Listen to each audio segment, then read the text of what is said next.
First of all, thank you to BSP for organizing this very timely event and for having us here.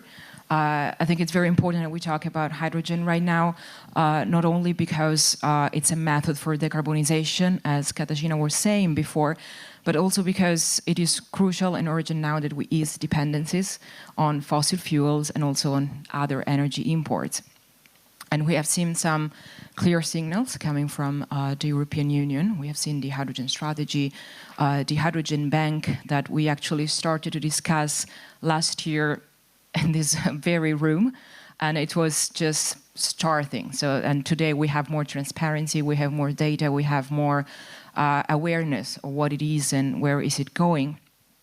And we have seen also in June the 2 delegated acts that were adopted about renewable fuels of non-biological origin and how to calculate the life cycle emissions of renewable hydrogen.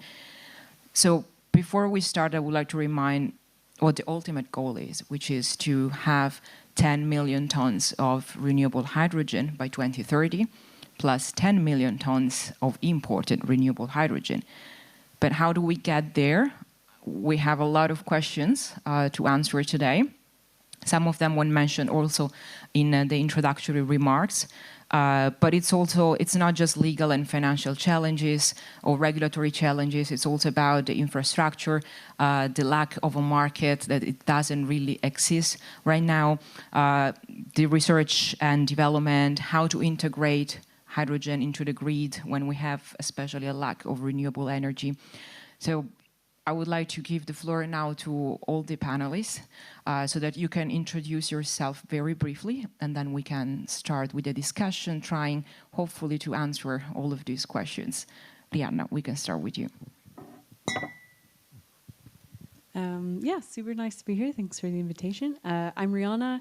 I'm a policy advisor at E3G, a climate and energy think tank based here in Brussels, but also in London and Berlin and DC. And in the past year, I've been working a lot on gas in its various forms. So excited to have this conversation around hydrogen and how we can ensure that it leads to a decarbonized future energy system. Thank you, Michael.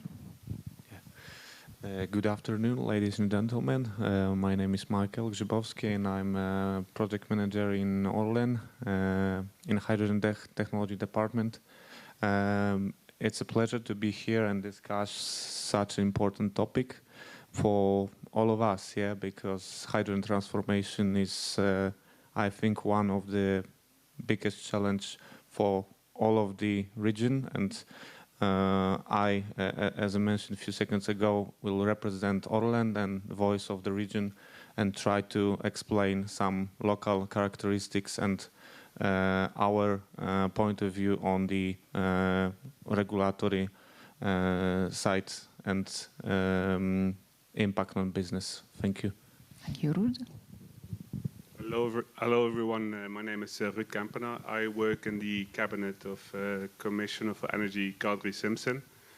She is responsible for essentially the energy transition file under the European Green Deal. And of course, the hydrogen strategy falls under her responsibility. Now, the hydrogen strategy has a lot of elements, so some of those fall also with other commissioners, but the main elements on, for example, production, consumption, infrastructure, market rules, etc. for hydrogen, these are all of the activities that we've been working on. Camilla? Hello everyone, my name is Camila Vacenga. I work for Hydrogen Europe, which is the European Association and representation of hydrogen interests at the EU level.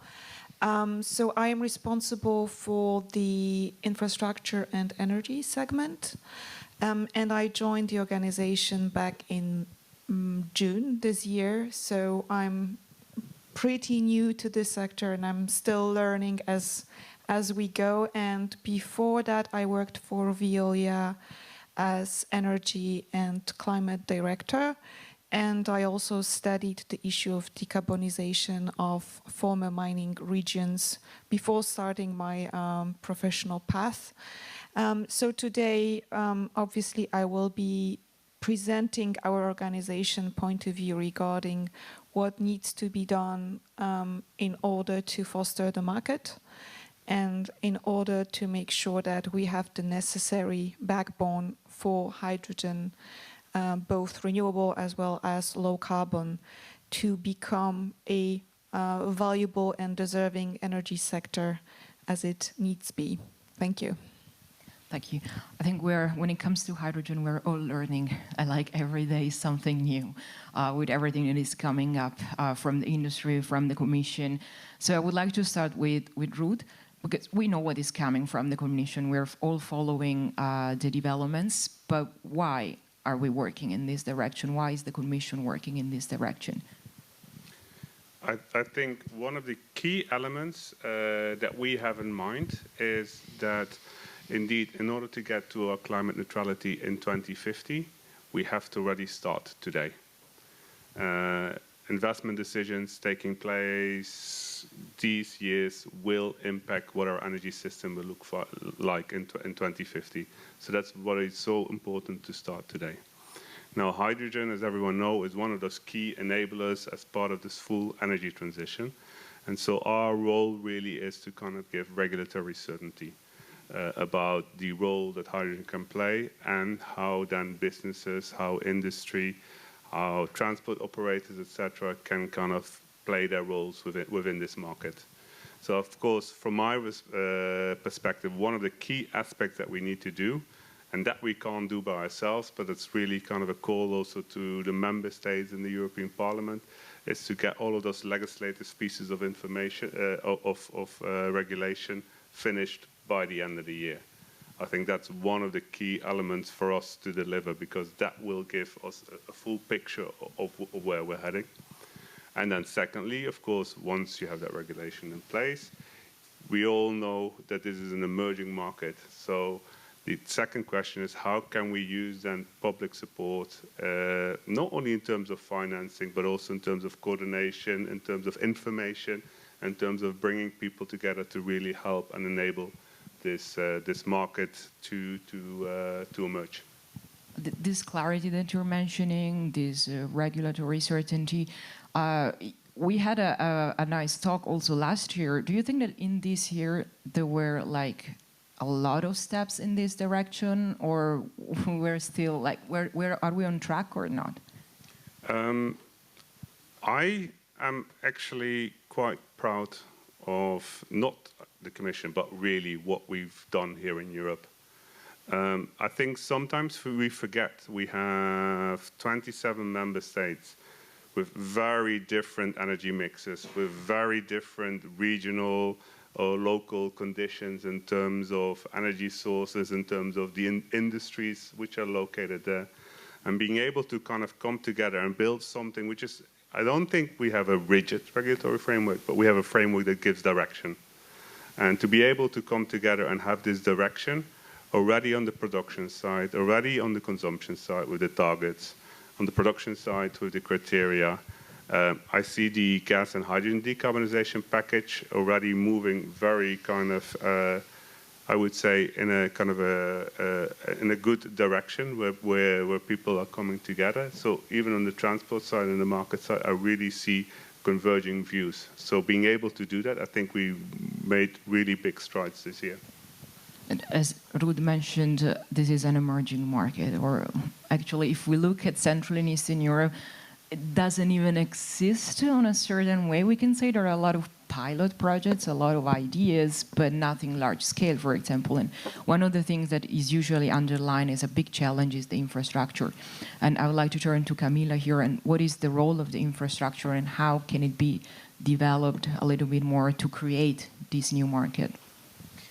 Well, thank you. I think this is a question that is sometimes sidelined because we focus mainly on the emergence of the market, looking at the supply and the demand, right? Where will be the demand in Europe? In which regions, which sectors should we prioritize? Where should we redirect which type of hydrogen first? And then where do we get it from? Meaning, do we focus on internal EU production, whether we should be investing in imports, how to coordinate all of that. But I think we forget very often is that none of that will happen if we don't have infrastructure for that. And when we talk about infrastructure, it's quite a comprehensive, in the sector of hydrogen, is quite a comprehensive notion, because you have to think about pipelines, landline pipelines, you have to think about subsea lines, you have to think about ports, you have to think about shipping, you have to think about equipment in ports that will enable us to convert important derivatives into hydrogen, but you also have to think about storage. So it's quite a impressive ensemble of things that needs to be there at some point, and preferably, as Ruud has said, for the market to emerge in a couple of years, we need to make those investments in these pieces of infrastructure today, because the leading investment time for those to actually happen will be several years before it can happen. So in order to have an operating market where we'll be able to deliver hydrogen to the end users, and mainly that will be industry today, that will be ammonia production, which represent 70% of the demand, it will be methanol, it will be transport. We will require this investment to happen. And our main concern are basically two things. First of all is obviously to make sure that in different pieces of legislation and different financing tools that already exist or are being created, this notion is not being lost. That's first. And the second is to make sure that we approach the topic of infrastructure from a organized perspective, meaning that today we know that infrastructure will first emerge in hydrogen valleys and hydrogen clusters, where there is already demand and potential supply of hydrogen. But at some point, we will have to link those centers where there is already functioning small hydrogen markets between them, and organized a sort of meshed networks in order to respond to challenges of this market, which is, for example, the fact that the supply of renewable hydrogen does not necessarily match the demand. The demand will be constant. The supply will be intermittent because of delegated act, we have to correlate the production, temporarily the production of renewable hydrogen with the production of intermittent electricity, renewable electricity. So because of this mismatch, we will need to have transport, we would need to have pipelines in order to respond to the necessity of having industry satisfied with their supplies. And I would also add another layer. We do not often mention the needs that will represent the power sector. We mostly, in the context of hydrogen, we talk about industry, but we forget that hydrogen is actually an extremely powerful storage solution, especially for renewable energy, and especially when we talk about longer-term inter-seasonal storage the equivalent is only hydro, but hydro is not available everywhere. So this is something that will definitely need to be integrated into thinking about how we plan infrastructure, meaning how we plan for pipes, how we plan for storage, not only to satisfy industry, but also the power sector. You mentioned so many things, like all these the pipeline, the ports, the shipping. Don't you think is it more like of a long-term goal, and in the meantime it would be faster to have hydrogen locally produced and locally used by companies or by the power sector in each country, for example? Definitely, but we also need to think about the fact that not all demand will be satisfied in Europe of hydrogen. We don't have enough renewable energy in Europe to satisfy the additionality criteria. So we know already that many countries are thinking mostly about importing. And in order to import that hydrogen, we will need infrastructure too. So this is not exclusive. We will need that. Obviously, there will be a progressive process. But if we don't think in a more comprehensive way already today how we ensure the planning between the gas sector, between the electricity sector and the emerging hydrogen sector, I think we might miss the mark that is set with 20 million tons of renewable hydrogen by 2030, which is the goal of Repower EU. I mean, as Ruth said, to think of 2050, we have to start working today or probably yesterday. So, but what you said brings me actually to Michael and to the Polish situation, because if we think about then, okay, importing and a market that cannot be satisfied entirely domestically, what's your point of view from Poland, which is also, as Ruth was saying, has a different starting point because we have different member states, different starting point, different energy mixes. So what's your take on that? Yeah, of course, thanks for the question. I think it's crucial in our discussion. And in connection what Ruth has mentioned, I think that as a whole European Union, we should remember that we have 27 member states. And also, talking more, we have different regions, yeah? And frankly speaking, I think that the hydrogen sector is not independent sector. It's a sector that is highly influenced by the situation of the whole energy sector, yeah? And when we have a discussion about our goals, yes, RFNBO, etc., we should take under consideration that different regions of the European Union has local characteristics, yes? And I mean obvious, yeah, geographic location, but weather conditions, wholesale electricity prices, carbon intensity of the grids, yeah? And all of these factors will have an impact on the hydrogen business, yeah? And for example, according to delegated acts, I fully understand that I need to supply green electricity for my electrolyzer, yeah, with additionality, all of the correlation, etc. But I have also many of the operations along the value chain, yeah. I have compressor. For example, when we talk about imports, when I talk about ammonia, I have cooling, heating of ammonia, compression, and these are energy-intensive processes. And today, I have the opportunity to supply electricity or other utilities for this operation using grid electricity with about 700 grams of CO2 per kilowatt hour, yeah? And this situation in my region is, I think, critical for maintaining definition of RFNBO, reduction effects, etc., yeah?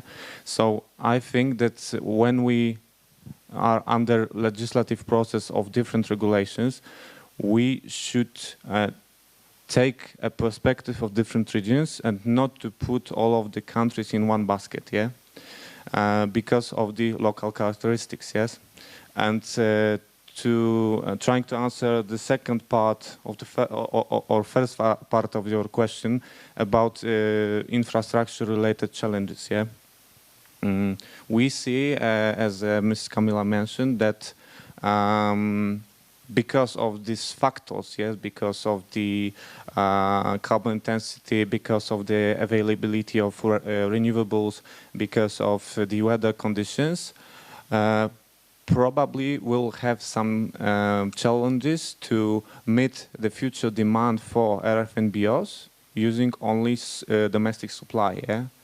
Maybe similar like Germany or Benelux countries, yeah? So we take under consideration the imports of the different fuels, yeah?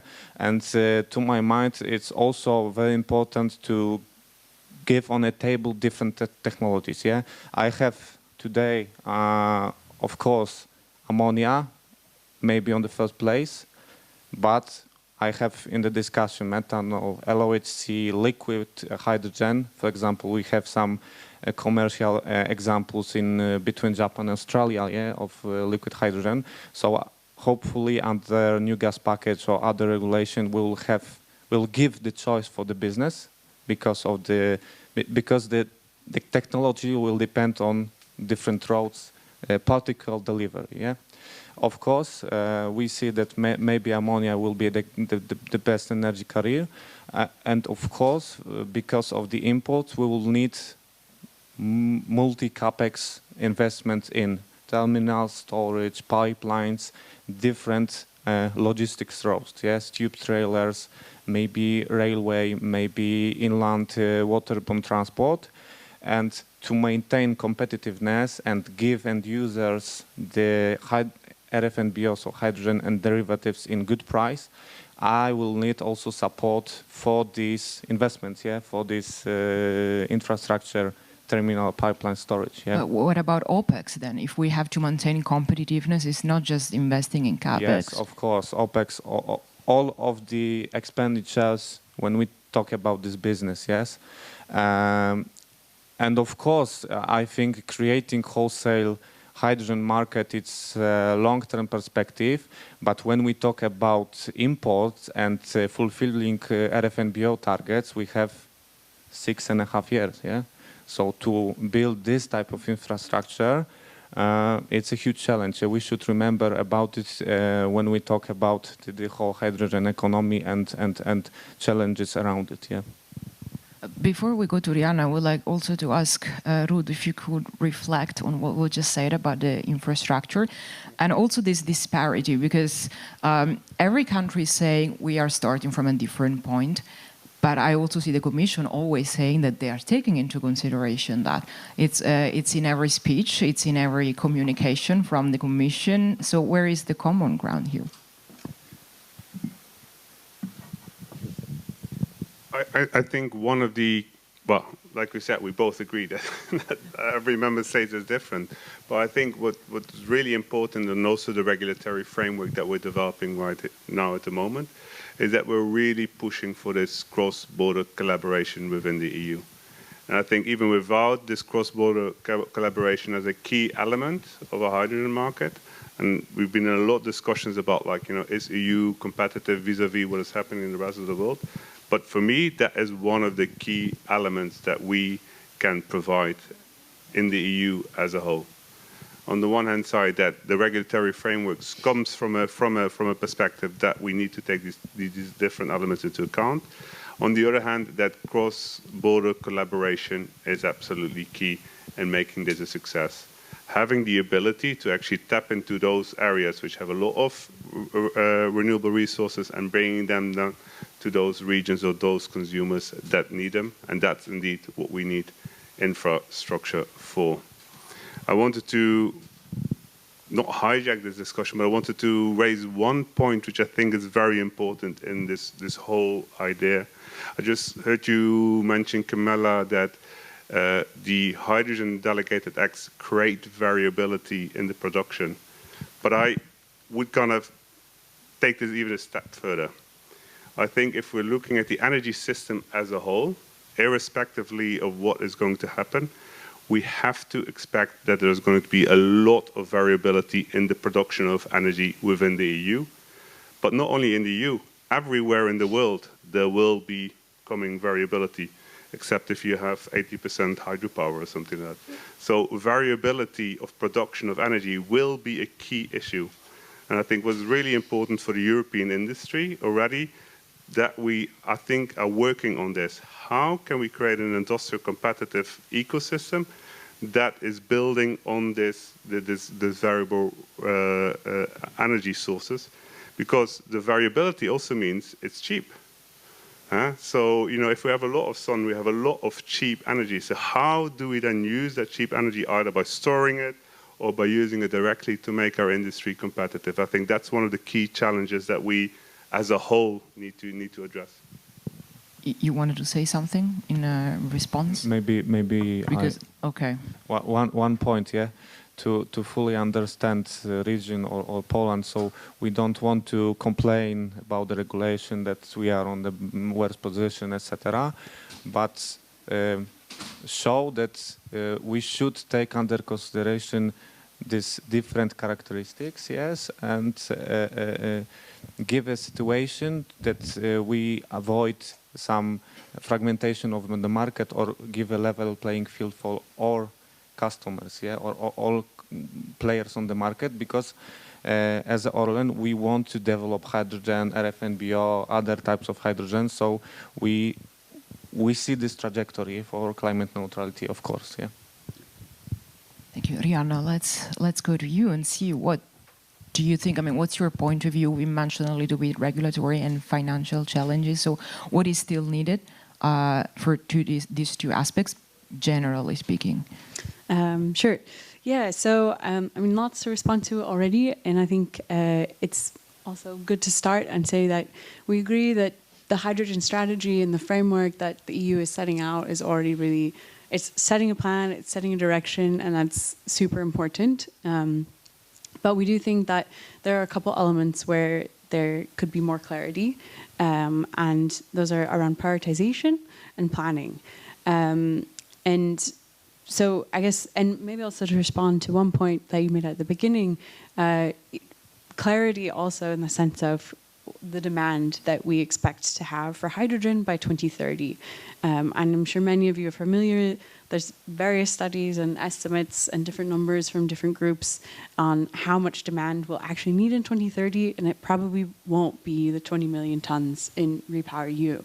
And so I think it's important to also be clear about that and honest about that. And I mean, we have existing hydrogen demand that currently is mostly dirty.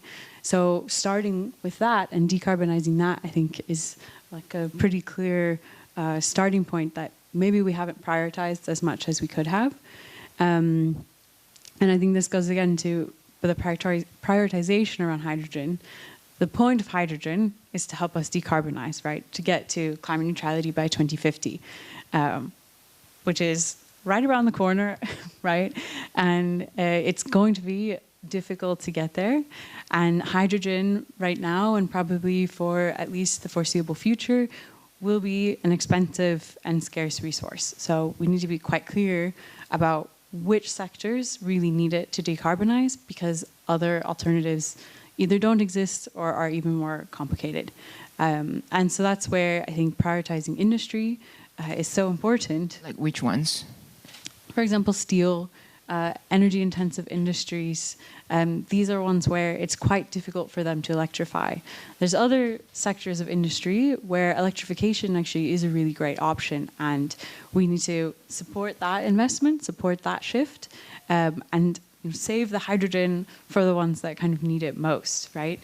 So being quite clear around where we need that, for example, in the hydrogen bank and how we set up who gets to be the off-taker, for instance, is an important piece that I think the EU can be stronger on.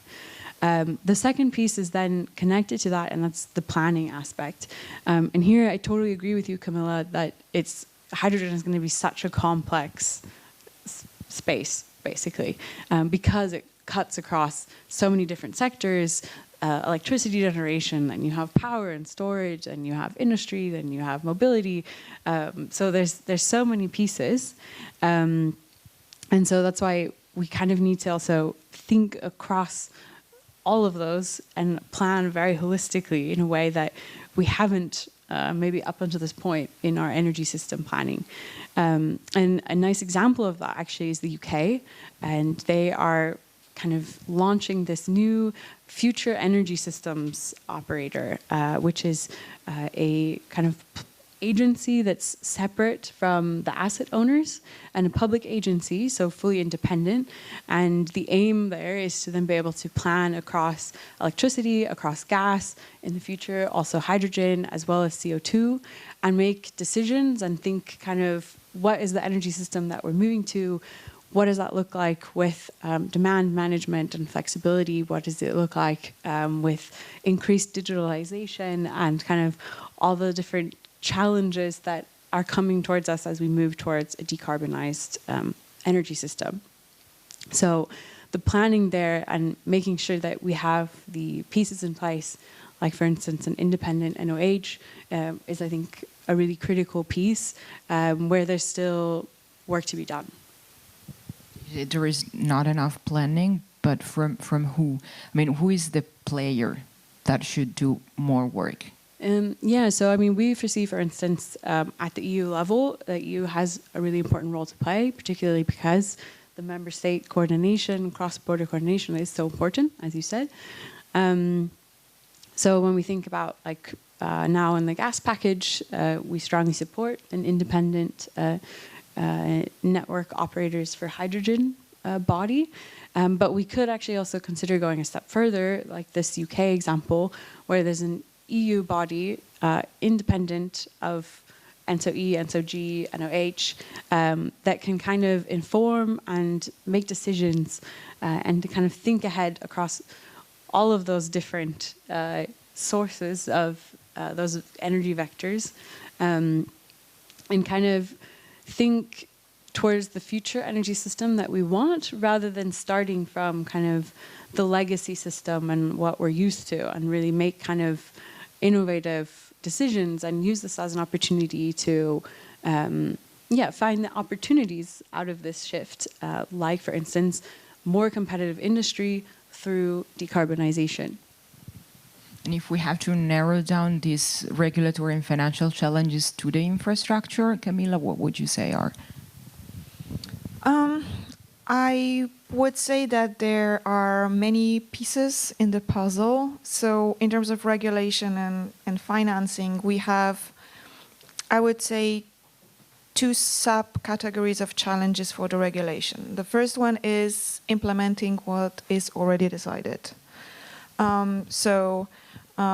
had a couple of days with Mr. Kempener, because he came to our working group last week. I also followed his speech yesterday at Politico event yesterday, and I kind of feel we are a part of one family right now by today. So he mentioned a very important aspect is that we have now close to the majority of main files that are shaping the hydrogen policy in Europe today, and which are part of Fit for 55 package. I mean by this, for example, e-fuel aviation, e-fuel maritime. For first time in the history, we have specific targets for FRNBO, renewable fuels of non-biological origin. And the main piece of the puzzle, obviously, we have already a deal on renewable directive, the so-called RED III, for those familiar with the Brussels jargon. And here again, we have, for the first time, very specific targets for the industry and for transport. But what will be really interesting, we know already what's there. There are 2 points. First of all, we still have some points of uncertainty regarding some points of this legislation. I will just give an example. We know that the last legs of the negotiation on RED III was the conflict between France and the rest of Europe, basically, about exceptions for ammonia producing facilities. And so there's been a sort of agreement and then a statement from the Commission and a recital added to the text. But we still don't know exactly what would be in practice the consequences of this exemption being implemented in member states in terms of achieving specific targets that by chance is the target in the industry sector. So that's the first piece of the puzzle. The second uncertainty is how member states, and this is something you referred yesterday to, is how member states will actually implement the targets in nationally. For example, in the industry sector, we know by 2030 we have to fulfill the target of 42% of FRNBO in the industry sector, right? Of all hydrogen consumed to be coming from FRNBOs. But how will member states come about it? Whether it will be quota, whether it will be subsidies, specific subsidies for achieving this target, we don't know yet. We are waiting for the framework to emerge. So even if the framework is there at the EU level, there are still question marks, and there are still the way it will be translated in member states might actually be very, very different.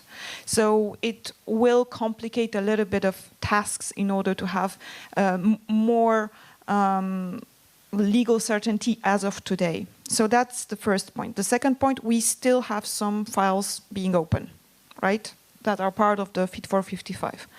The first one, gas package, gas and hydrogen package, a major big cookie to cook because, or to bake. My apologies, I am absolutely null in cooking. That's why I'm confusing these two.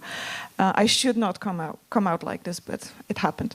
But so the major piece of the puzzle, because the gas package will actually set up the exact setting in which we will be able to operate hydrogen and gas networks of the future. It defines rules such as unbundling, third-party access. I know that sounds like black magic to many of those who are not familiar, but these are extremely important rules in terms of how the legacy operators can come about investing in hydrogen. So the existing transmission gas operators, distribution gas operators, what will be allowed for them if they decide to invest in hydrogen tomorrow or even today. So this still is open. We also have the rules regarding the establishment of a single entity that would oversee the planning in the hydrogen sector, which is the ENOC. Hydrogen Europe has been historically in favor of having that single entity. We know right now it's a major disagreement between the Council and the Commission and the Parliament. The rapporteur for the file, Jerzy Buzek, is defending the principle that we should have a unique planning entity, which would be ENTSO-GH. So bringing together planning for gas and hydrogen, which is, for us, it's not an ideal solution. We would rather have, indeed, for a legal and valid market, we would like to have a separate entity, obviously. And then there is an issue of the third part of the equation, if there is an equation with 3 elements, that would be delegated acts. So we have 2 types of delegated acts, but maybe we can I'm going to stop you here because Ruud has to go. So he only has a few minutes left with us. So we'd like to actually use these minutes to ask you if you can give us like a glimpse in what the Commission is working on, the delegated acts that are coming out, and then we can leave you. We can let you go. Thank you very much for keeping the time. I didn't look at it whatsoever. I just wanted to quickly allow kind of one, I would say, positive element to the discussion and also to the title of this event. So yes, there is still uncertainty about how these rules and regulations are going to be implemented. But at the same time, I see announcements by industries irrespectively of the implementation. And I don't want to kind of use names here, etc., but people actually doing calls of interest for hydrogen in 2030 already, and not small amounts, big amounts. This is something huge. Investments, not millions, billions, investment decisions going into these projects, irrespectively of how it is actually being implemented. And seeing this already happening within the EU, I think is a very, very positive development, not just for the hydrogen market. It really is about this full energy transition that we're committing to. Because some of those investments, they're not because of a target. They're because big end consumers, our car manufacturers or our agricultural sector or the people who make our furniture actually want those products to be in the market. And I think that's really kind of important to see happening. And I also, yes, the hydrogen market is, and I also agree, it's not even, it's an emerging hydrogen market, but we don't have a market where we are trading hydrogen on an hourly basis. We need infrastructure for that, we need storage for that. But what I do see indeed is already happening within the EU is indeed that producers and consumers are coming together, are already finding each other and making those deals happen. And I think building on that, also organically through kind of an evolutionary process, feeding that information back also to member states, to planners, etc. I think that's something that we will have to continue working upon. Our job really is not finished yet. It will be a continuous process that we all, I think, as we've been doing the last 3 years, have to work on together. Thank you so much. So thank you for being with us today. So.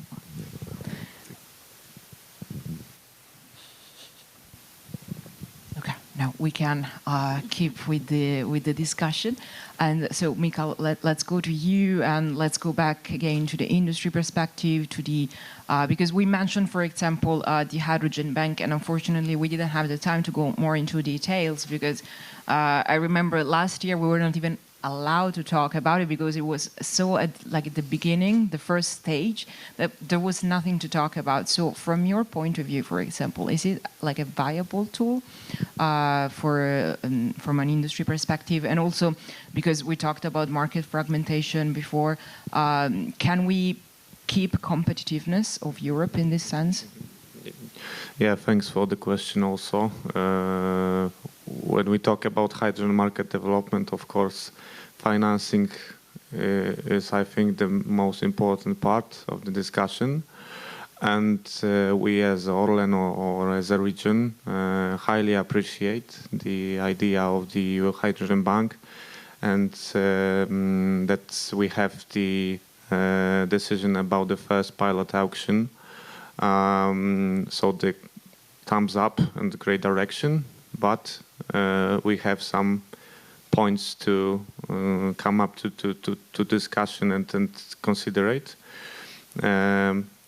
Because also in connection what I has mentioned before, we see that Hydrogen Bank in current form maybe will support only some part of the regions that have better conditions, for example, weather conditions, or, for example, the situation on the energy market for producing quite cheap hydrogen, RFNBO hydrogen, yeah?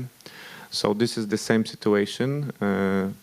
So maybe the better option is to create some regional pillars and maybe divide this support based on the different locations or different regions to avoid fragmentation, give a level playing field. And why? Because we need to remember that I think that the EU Hydrogen Bank is a tool for fulfilling regulatory targets, yes? For example, when we discuss RFNBO targets for 2030, to maintain competitiveness, yeah, I will need some state aid, some financing. Maybe in the first part of the market development, yeah, maybe then after deployment we will have the break-even point between gray and green molecules, and of course next I will not use some financing, but in the first stages of the market development, obviously I will need some support. And the other point is also that the other crucial point is also that in this first pilot auction, we see the fixed support according to bid price up to 4 or 4.5 euro per kilogram. And of course, for some projects, it will be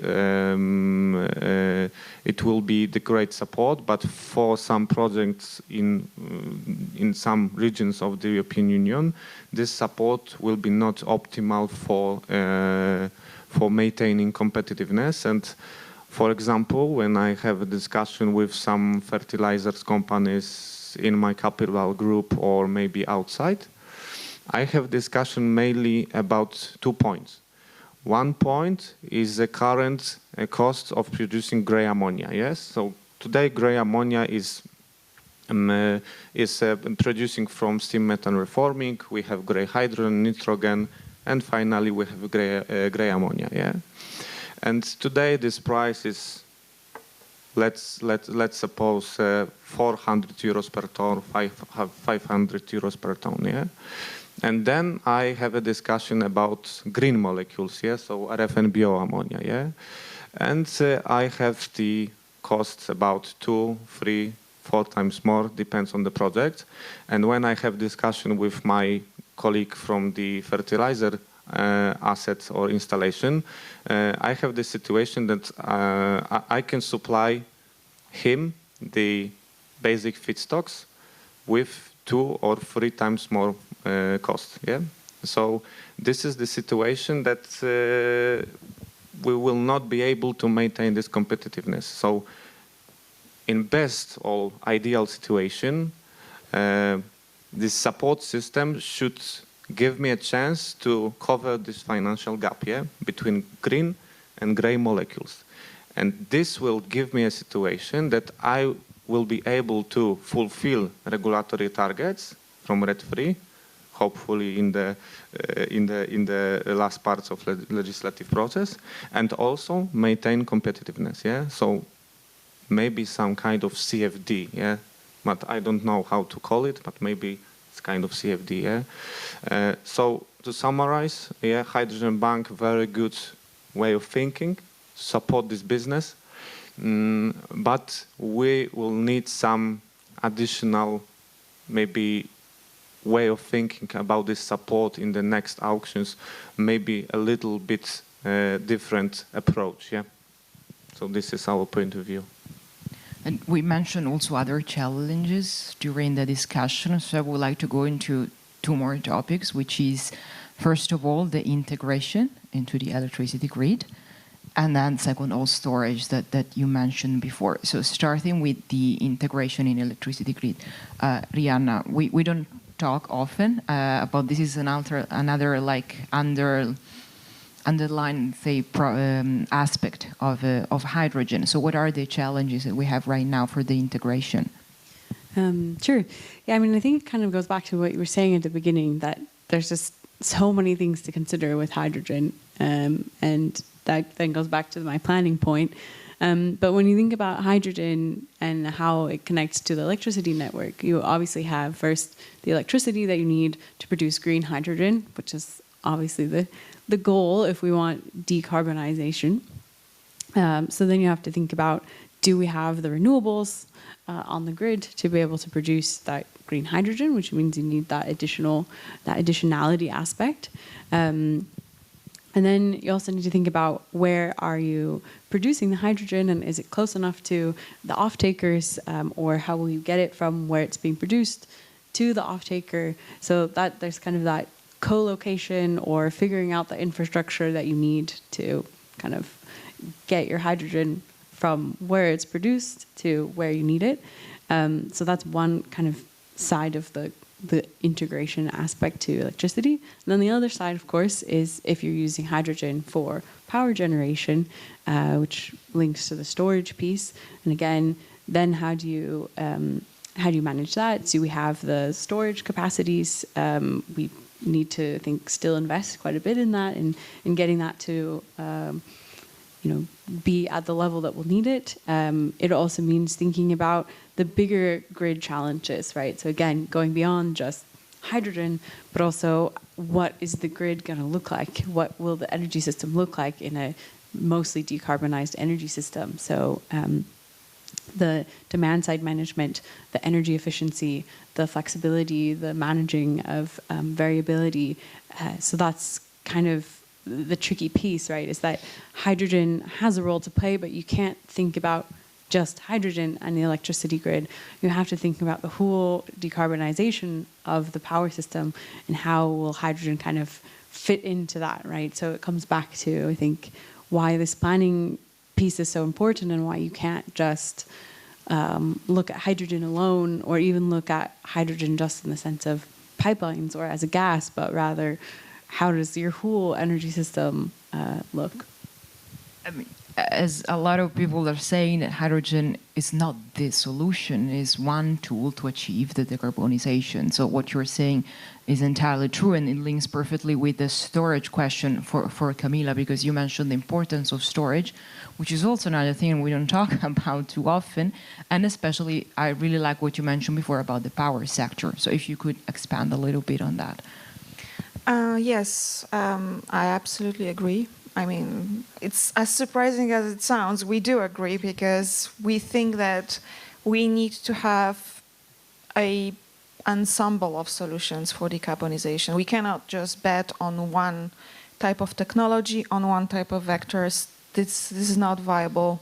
We don't have, for example, electricity grid capacity to make sure that everything is electrified. We will need also in the mix, we will need green molecules. And there is a very, very interesting study that was published, that was commissioned by the European Commission in July. It was made by Artelis and Metis, and it was about decarbonization scenario in the industry sector. And they actually analyzed two scenarios: high electrification and high hydrogen share scenario. And what is interesting is that the share of hydrogen, even in the electrification scenario, is quite important. We are expecting around 20% of energy from all derivatives and hydrogen confounded to represent 20% in 2050. So it's not about making the entire economy hydrogen-based, but it's about to finding the way we can find synergies. And hence I will make the link with the storage, because storage is Sorry, interrupt you 1 second, because these two scenarios are interesting, but they were like coexisting together, or they were like presented as two alternatives? Two alternatives. Okay. Yeah. And still, even in high electrification one, hydrogen had a very important role. Obviously, me and figures, we are not friends. I don't remember exactly the share. I can just, we were just quite surprised actually by the fact that that was the result of the analysis. Side note for me, no questions about equations and cooking for you. No, I'll write it down. That you got it right. So that was one of the points I wanted to make. And so the transition towards storage is that storage actually is at the junction of different sectors. So I've already talked about the importance of electricity and hydrogen as storage option for the power sector. And Ruud, before he left, he mentioned that one of the key challenges in the future will be how do we, as a continent, as Europe, how do we, with our industry, adapt to a situation where the majority of energy we have at our disposal is intermittent? So how do we deal with that? Today we have countries who have, just to give you an example, recently, 2 weeks ago I was in Ireland, in Dublin, and they have a very specific situation where the majority, they are investing largely in renewable power. They have a target of having 85% of their power to be renewable by 2035, and 100% of power to be renewable by 2050. And already today, the rate of curtailment, meaning the rate of electricity produced from renewable sources that has to be stopped because at some point, because the grid does not cope with the amount of renewable, is sometimes between 14–16%. This is the energy that is lost. It's gone. We've lost it. Last year, I believe, in Germany, the cost of curtailment was 2.6 billion euros. Only curtailment. So the energy that was lost. That is exactly the energy that could be recuperated to produce hydrogen. And we could produce it, then store it, and use it when we don't have enough renewables. If that's not energy sector integration, I don't know what it is. it's precisely something that we should be working on. And for that reason, we deplore the fact that storage is a little bit like a forgotten child, an ugly child of policy today. It is part of planification, because we mentioned planification, and one of the exercises we've forgotten is the 10-year network development plan that is being carried for the gas networks as well as for electricity networks. So it's part of this exercise, storage is, but we don't have a target for storage today. We have targets for everything. We don't have target for storage. Why is that?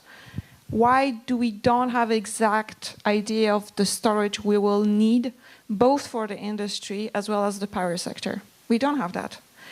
We have estimates that in order to fulfill Repower EU targets, we will need around 160 terawatts of storage. This is the estimates.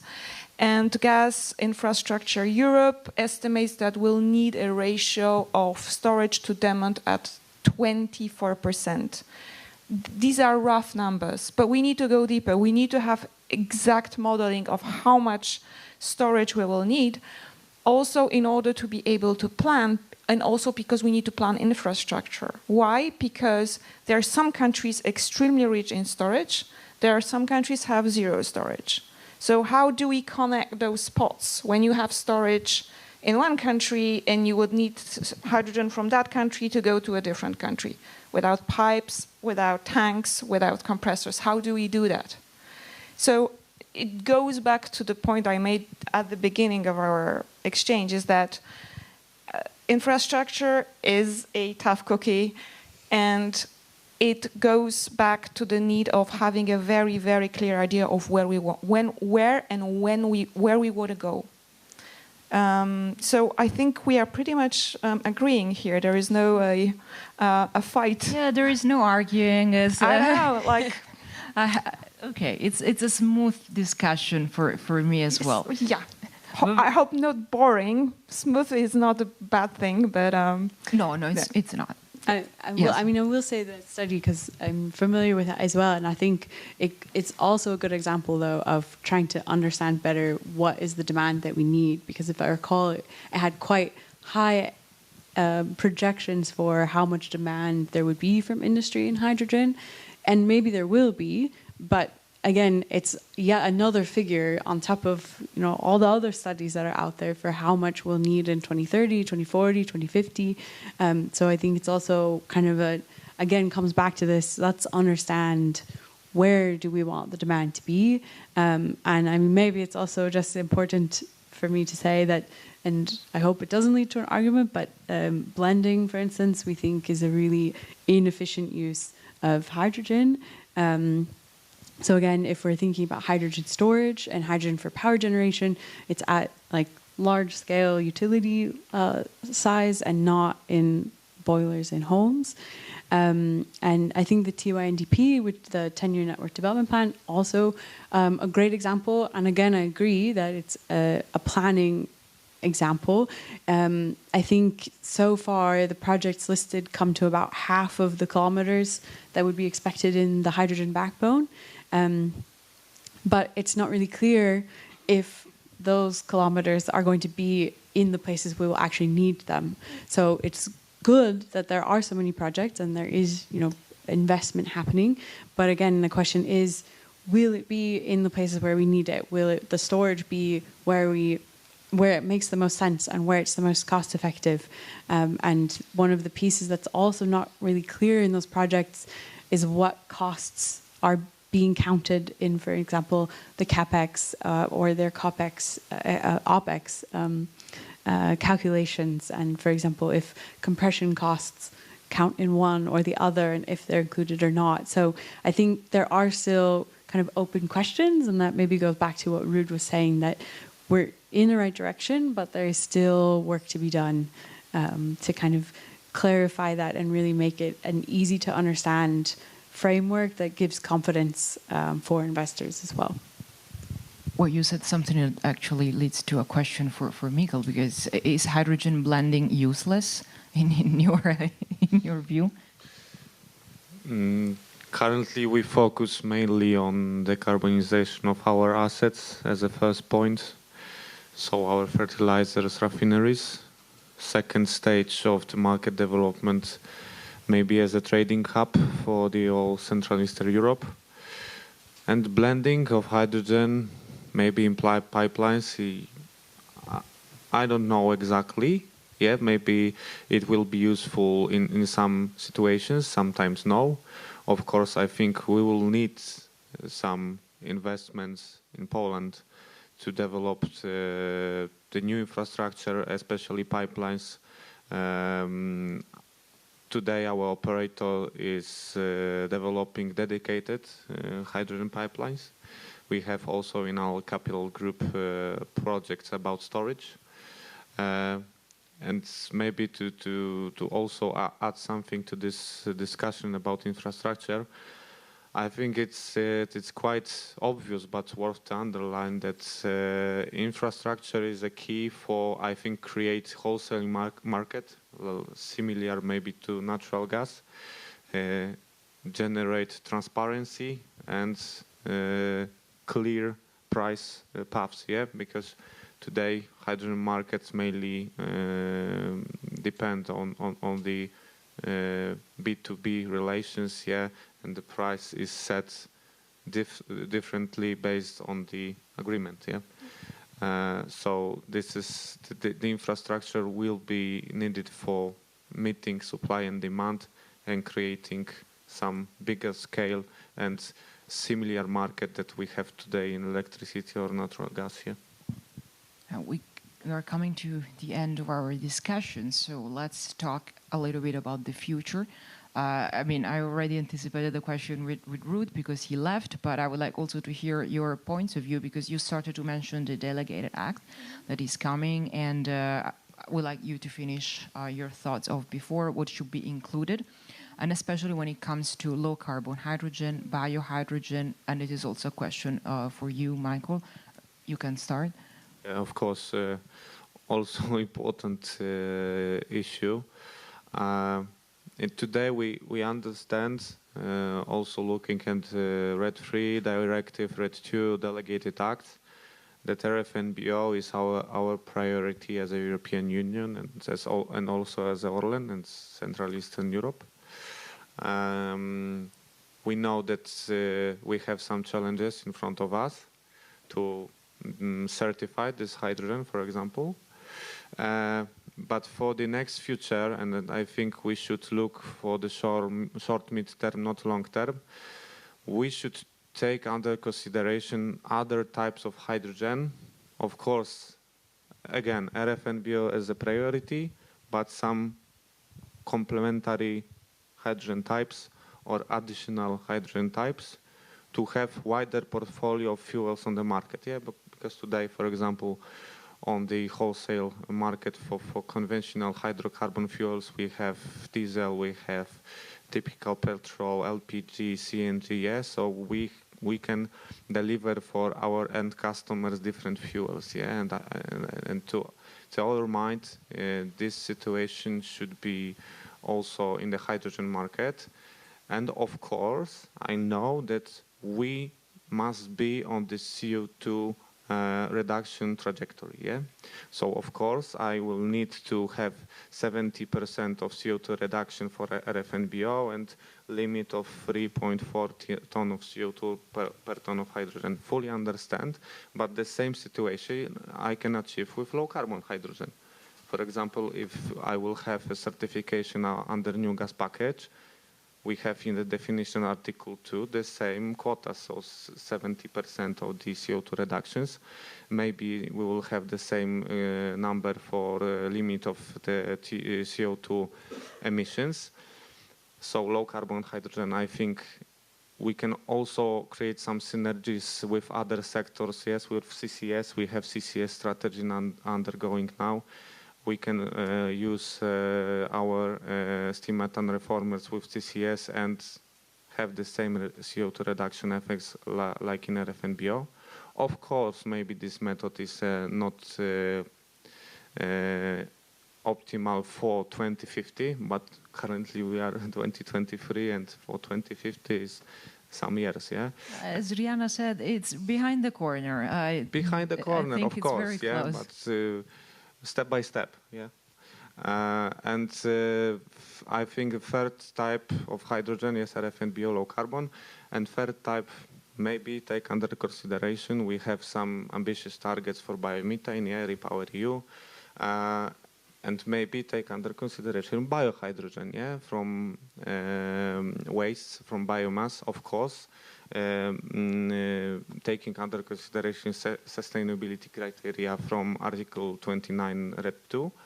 But I think it's low-hanging fruit, and we can also achieve some CO2 reduction targets. For example, a switch from natural gas to biomethane in our facilities, steam and reformers. We will not need some additional infrastructure investments, only changing feedstock. And I think that maybe it's a good approach, not only pointing technology, but having some CO2 reduction targets and give a market a choice. It's similar in United States or Japan currently, yeah? Camilla? Yeah, so about the future. The present is very dense. The future apparently is even denser. I just wanted to go back first to one of the points you made, Michael, about the creation of the market as we created other markets, right? As we created the gas market, etc. Just wanted to point out to one issue is that we can draw parallels to a certain limit, knowing that hydrogen is a different commodity than the gas one, because in the hydrogen market you have constant supply and constant demand. Right? You have certainty about both. In hydrogen, this is not the case. Hence, applying the same mechanism that would work for the gas market might work to a certain extent. That's why we need to have a very proactive industrial policy, as we had with renewable energies. When at the beginning it was non-existent, then there was a massive wave of public subsidies to reach the scale, to reduce the costs, and to become the mainstream. I think the similar reasoning, it also has to be applied to the hydrogen market because it's that specific. To go back to your question about the future, there are two elements. For me, the first one is we spoke about delegated act for FRMBOs. So these are published, they are there. They're designed the exact framework that everybody needs to respect if he or she wants to produce renewable hydrogen. But we are still waiting for the certification, and certification will be the key. We don't have certification yet. If Ruud was still there, he would tell you that the European Commission is working on the certification right now as we speak. It will go through actually validating certification schemes that will be working on certification in each member states. So that will be very important for the entire sector. So these are delegated act or renewable hydrogen. And now I move to delegated act regarding low carbon hydrogen, which is not the same. Michael mentioned that we have already in Renewable Directive a rule that this low carbon hydrogen will also have to respect 70% of reduction of greenhouse gas emissions. We know that. At Hydrogen Europe, we have started to work on a report to analyze different technology pathways. So the technologies you mentioned, for example, biohydrogen, etc., which types of technologies today with different assumption would enable us to be under the threshold. So this work is in progress. And we are also starting to think about this delegated act because we don't know exactly when it will be adopted. In the proposal from the Commission, it should be adopted by the end of next year. In the proposal of the Parliament 6 months after the adoption of the directive, in the Council 1 year after the adoption of the directive. So the timelines are vague for the moment. We are waiting for the decision, the final clap on the gas package in order to know when we will have this low-carbon hydrogen delegated act. But for us, when we start to think about it, is to what extent, and that goes back to what Michael said, to what extent it will have similar rules as the delegated act for renewable hydrogen. And this is really important because let's take two key aspects of the delegated act on renewable hydrogen is the additionality criteria and correlation. Does it make sense to ask from the producer of low-carbon hydrogen to have to abide to those rules, for example? We have another issue, which is a natural gas benchmark that will be used for calculating the emissions. If you take the benchmark which is in the Renewable Directive, you will find out that, for example, European gas is being discriminated while the GNL is promoted. Many technical topics that need to be elucidated. The end line is to make sure that we are having a level playing field between low-carbon hydrogen and renewable hydrogen. And this is something that we are in the process of assessing right now. We will be obviously feeding into the consultation that will be organized by the European Commission. And hopefully, all fingers crossed, the result will be that the maximum of technologies that can contribute towards the target can be included if we apply the rules from this delegated act. Rihanna, some words also from you about the future, but not the long-term future, because I think the goal is clear where we're going, so the short-term future. Okay. Yeah, I mean, firstly, I think renewable hydrogen should be the priority over low carbon hydrogen. So maybe that's, but if we're wrapping up, in the short term, yeah, I mean, I think keeping in mind these elements that we've already talked about, and also thinking about the fact that everyone now is thinking about industry decarbonization, how do we keep industry competitive, what does it mean kind of moving forward. I think it's very clear that the decarbonization piece is so key if we want our industry to also be competitive, whether that's because renewables will be the cheapest energy prices, because gas and other fossil fuels, even though the prices have come down, they will stay volatile. The market globally will stay kind of up and down.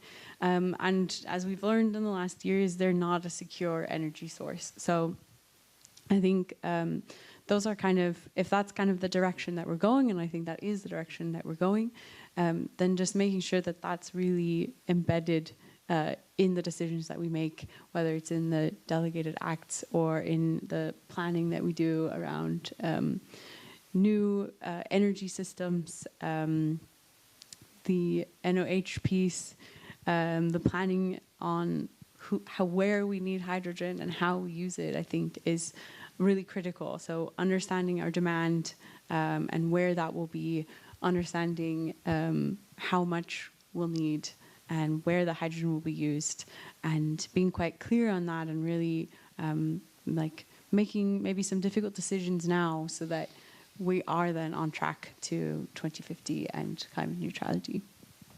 So maybe I leave it there. Thank you. We started with some questions. I think we might have raised further questions, actually, rather than only answers. But I really liked something that you said, Camilla, before when talking about Ruth, who is always with us, apparently, because we are keeping mentioning, about the family thing. Because it really looks like this is a hydrogen family. There is every player has a role to play.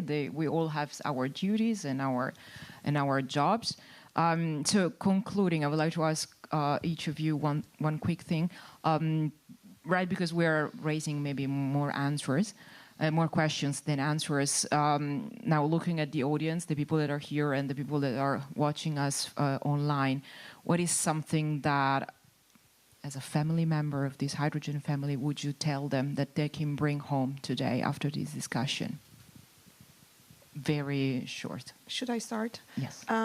Yeah, so I definitely, since I joined Hydrogen Europe, I feel like a part of a family because we have 550 members, which are from across the entire value chain of hydrogen, hydrogen market, from off-takers, producers, shippers, and then it's really fascinating to see this market to emerge. There's been a quite interesting article last week in Euroactiv about sort of hydrogen bubble about to explode by one journalist of Euroactiv, saying that slowly everybody is realizing we are putting so much money into this sector and it's just not bringing anything. We will not reach the results. We will not reach the targets. It will not happen. I don't believe that. I think we are at the beginning of the road. I think we have all the instruments at our disposals. I think we have political will. And I think the challenge will be what will happen with the next commission and the next parliament, and what will be the direction. Because we have this signpost there, but how are we going to go about in the couple of years? It will still really rely on the political will of those in power in Europe, and also on those in power in member states, because we cannot forget that this strategy will be implemented at member states level. And as Ruth said, it will be about, I'm still quoting Ruth, Yes, I don't know what's going on. It will still be about member states cooperating, linking, making links, making connections, learning from each other. So that will be very much important. But yeah, just wanted to share the enthusiasm to be part of the movement, because to me that's not so much the end of the bubble, but the bubbling itself happening. Thank you. Mika? Yeah, of course. So I think it's very hard to summarize in a few words, but I will try. So, of course, we are one family, one community, but we have some local characteristics. So we have the different regions, different member states, and I think the one point is that we should remember that, okay, one family, but not put all family to one basket. So, as I mentioned before. Second point is clear rules in our home. So we are family, but we need a transparent regulatory framework that will give us a clear path for the final investment decision. Hopefully we are on the final stage of RED III, new gas package, crucial regulation. And third point is financing. So we need state aid support, different types of support, CAPEX, OPEX, to fulfill regulatory targets and at the same time maintain international competitiveness. Rihanna? Yeah, I think